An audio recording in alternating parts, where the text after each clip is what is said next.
إن شاء الله لن تقع الأسلحة النووية في أيدي الأمريكان ويستولى عليها المسلمون ويستخدمونها ضد الأمريكان بإذن الله. ولما لا؟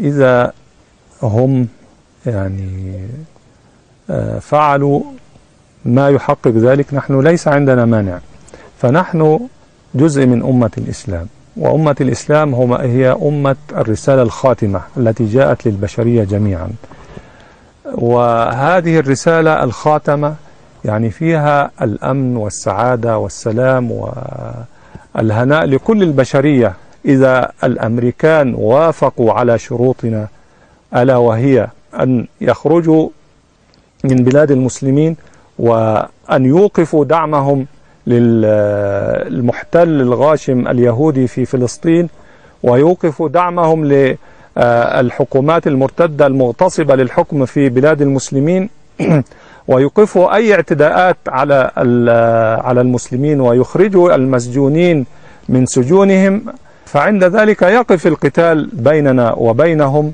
ولكن هذا الوقف ليس وقف دائم، يعني هدنة مثلا ل10 سنوات لنقل مثلا، ونحن ندعوهم من الآن إلى الدخول في الإسلام، فإذا دخلوا في الإسلام انتهى القتال بيننا وبينهم أبدا.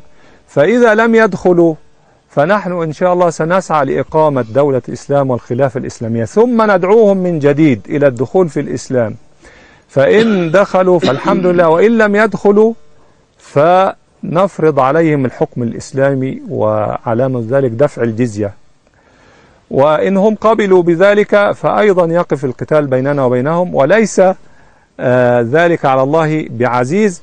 فإن لم يوافقوا على كل ذلك فالقتال سيكون بيننا وبينهم. هذه خطة الإسلام في السلام مع الأمريكان ومع غيرهم، ونحن لا نظن أنهم سيوافقون على ذلك. فلذلك على أمة الإسلام أن يتخذوا هذا الطريق، طريق إعداد القوة والجهاد في سبيل الله عز وجل.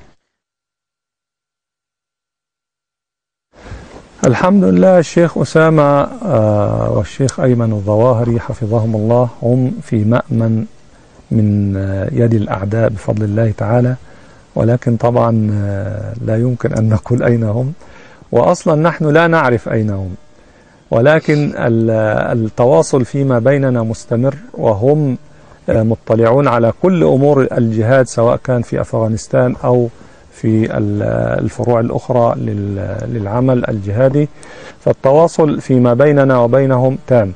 وأيضا التواصل مع أمير المؤمنين ملا محمد عمر موجود، ونلتقي بالإخوة في الإمارة الإسلامية ويبلغوننا دائما رسائلهم، الرسائل التي تأتي من أمير المؤمنين لنا والتوصيات والنصائح لنا. ونحن في النهاية ندعو أمة الإسلام إلى ألا تنسى أفغانستان، ونطالب الأمة الإسلامية بزيادة الدعم والتأييد المادي والمعنوي لإخوانهم المجاهدين في أفغانستان. فهذه قضية الأمة كلها، والجهاد فرض عين على الأمة كلها، فعليهم بدعم الجهاد. Well, we have asked for a reaction from the Afghan government to those comments and the very presence of Abul-Yazeed on Afghan soil. As we await their response, let's remind you that just last week the Afghan President Hamid Karzai reiterated his determination to defeat al-Qaeda and the Taliban. In a meeting with his Pakistani counterpart, he said Pakistan and Afghanistan are united in their battle. Well, let's discuss this further. Michael Griffin is the author of Reaping the Whirlwind, Al-Qaeda and the Holy War, and he joins me now on the line from London. Thank you very much indeed for joining us. So this man, Abul-Yazeed, is al-Qaeda's third highest ranking official. What does that mean? Is he involved in planning operations against the West? Well, I think it's very difficult to determine what it does mean, in fact. I mean, he's obviously a man with a very interesting record. He's been involved in the assassination of countless important figures, and he's been in the Afghan zone, let us say, for a long period of time. The extent to which he's actually responsible for any recent al-Qaeda operations or input into Pakistan Taliban operations is very, very hard to distinguish. But I think you could say that a lot of, for example, the assassination of Benazir Bhutto back in 2007. He claimed responsibility for that. Baitullah Masood, the Pakistani Taliban leader, and his colleagues have also claimed responsibility, so it's quite difficult to disentangle responsibilities. What he's saying is I think it's a curious mix, really, of bravado and defiance on the one hand, and a certain kind of indication, if you think about the last time Osama bin Laden spoke, which was during President Obama's visit to Cairo, a certain sense of weakness of al-Qaeda. But it's not just talking, is it? I mean, this man gave a sit-down interview. Why would any top-ranking official in an organisation like that take such a security risk? Well, I think the answer to that question is why does any politician speak about their campaign or their intentions? It's to draw attention to themselves.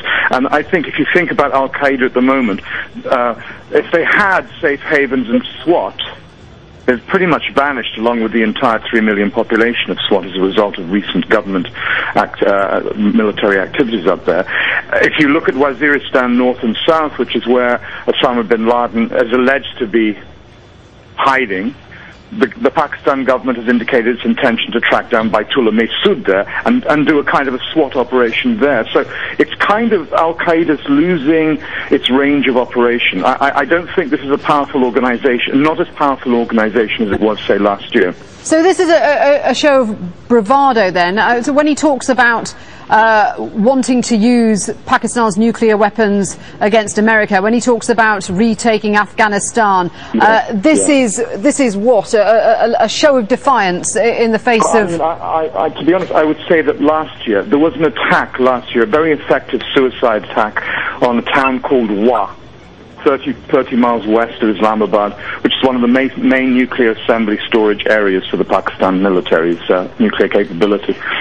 This looked very much like it was a Baitullah Masood operation, and it indicated the vulnerability of the areas within Pakistan which are called the settled areas, as opposed to the tribal areas, the settled areas. They could be attacked by the Taliban, and this one particularly had a nuclear component. Now, I think Pakistan 6 months on, or say that was nearly a year ago, nearly a year on, Pakistan is looking much, much less like a failed state than it did last year. So when you say, if we can capture the nuclear weapons in Pakistan, if we can figure out how to assemble them, then we might attack America. Well, everybody's known that since 2001. What the interview does demonstrate are the or the seemingly close ties between al-Qaeda and the Taliban. Has that always been the case, or have they been pushed together because of the so-called war on terror? I think to a large extent that the Taliban in Afghanistan are operating independently of al-Qaeda, except for certain very prestigious operations like attacks on the Hotel Serena or attempts to assassinate Hamid Karzai. I think that basically on a day-to-day level, on the screwdriver level, attacks are organized by local Taliban commanders working in kind of a loose cooperation. In Pakistan, much more significant attacks, such as the attacks on the Pearl Hotel in Peshawar, the destruction of the Marriott, the assassination of Benazir Bhutto, these seem to have much more coordination and tight planning that really would be available to somebody like Baitullah Masood, who is virtually illiterate and lives in a tribal area. So that's where I think the Taliban and al-Qaeda are working very closely together, much more so than in Afghanistan. Secondly, and this is probably more important, is that when the military in Pakistan, particularly under Musharraf, but subsequently under President Zardari, was making peace agreements with the Taliban in Swat, Waziristan, Pajawar, other of the agencies, they were effectively making peace agreements with al-Qaeda.